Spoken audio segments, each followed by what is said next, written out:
Supreme court में जो नया वक्फ कानून है उसकी 12 धाराओं को चैलेंज किया गया था, 12 धाराओं को स्टे करने की मांग की थी। माननीय सुप्रीम कोर्ट ने उसमें से 11 धाराओं पे स्टे नहीं किया है, केवल एक प्रोविजन पे स्टे किया है, जहां उसमें ये लिखा हुआ था कि जो 5 साल से प्रैक्टिसिंग मुस्लिम होगा वही वक्फ कर पाएगा, और बाकी की सारी जितनी मांगे थी सबको नकार दिया है। इसका मतलब ये हुआ कि अब वक्फ बाई यूज़र का कॉन्सेप्ट नहीं चलेगा, वक्फ बाई ओनर का कॉन्सेप्ट चलेगा। कोई ये कह के कि नहीं मैं तो 20 साल 30 साल 40 साल से इसको यूज़ कर रहा हूँ इसलिए ये वक्फ हो गया, वो नहीं चलेगा। वक्फ करने के पहले ओनरशिप दिखाना पड़ेगा, तभी होगा। जो मुकदमे इस नए कानून के आने के पहले से हैं वो जहाँ चल रहे थे वहीं चलते रहेंगे। जो मुकदमे इस कानून के नए वाले कानून के अंतर्गत अब शुरू होंगे वो जिलाधिकारी को अधिकार है कि वो चेक करे कि हाँ वास्तव में जो वक्फ करना चाह रहा है उसकी टाइटल क्या है, उसका असली मालिक कौन है। जिलाधिकारी के पास अधिकार है।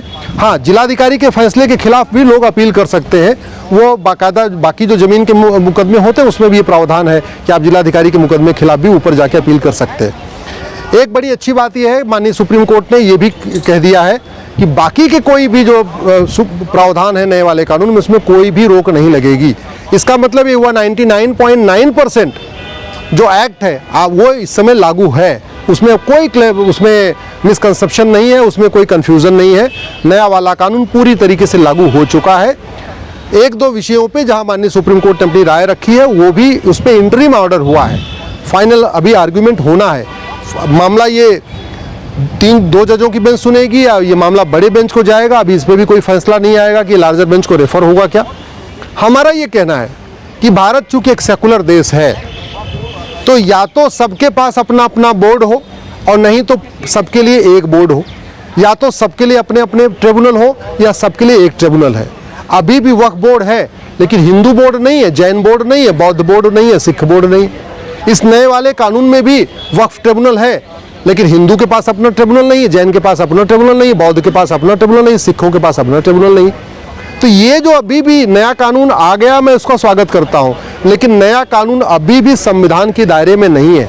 संविधान के शेड्यूल 7 के लिस्ट 3 में लिखा हुआ है चैरिटी, इंडाउमेंट, डोनेशन। इसका मतलब यूनिफॉर्म चैरिटी कोड होना चाहिए, यूनिफॉर्म प्रॉपर्टी कोड होना चाहिए, यूनिफॉर्म इंडाउमेंट कोड होना चाहिए।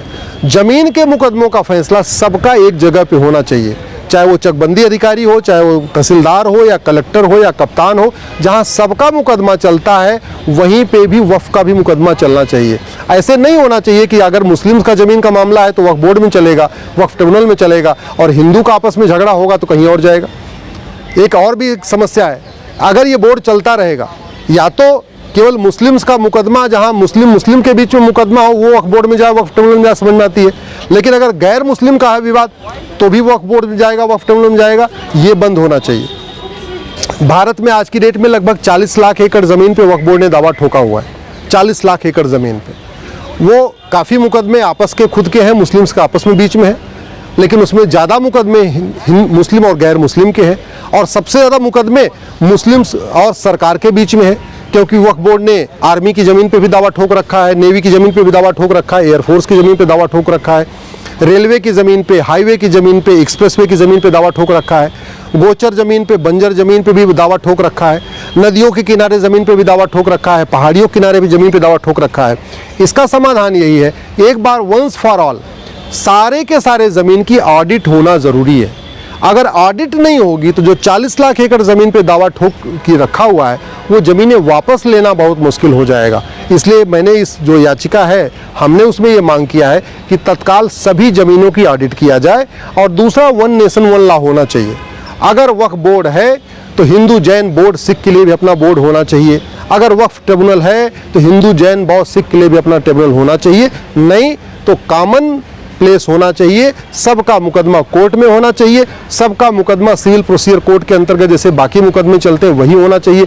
ऐसा नहीं होना चाहिए कि काशी का मुकदमा, अयोध्या का मामला, भद्रकाली, भोजशाला, अटाला, बाकी जो विवाद है वो कोर्ट में चलेंगे, और वहीं वक्फ बोर्ड कहीं दावा ठोके तो मामला फिर वक्फ बोर्ड, वक्फ ट्रिब्यूनल में चलेगा।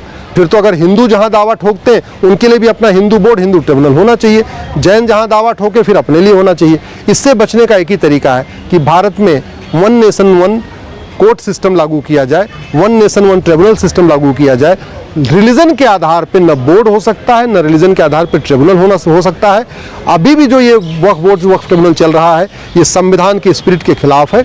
संविधान ने में साफ साफ लिखा हुआ है, मजहब के आधार पे न तो कोई नियम हो सकता है, मजहब के आधार पे कानून नहीं हो सकता, मजहब के आधार पे कोई वक्फ बोर्ड नहीं हो सकता, मजहब के आधार पे कोई ट्रिब्यूनल नहीं हो सकता, मजहब के आधार पे कोई स्कीम्स नहीं हो सकती।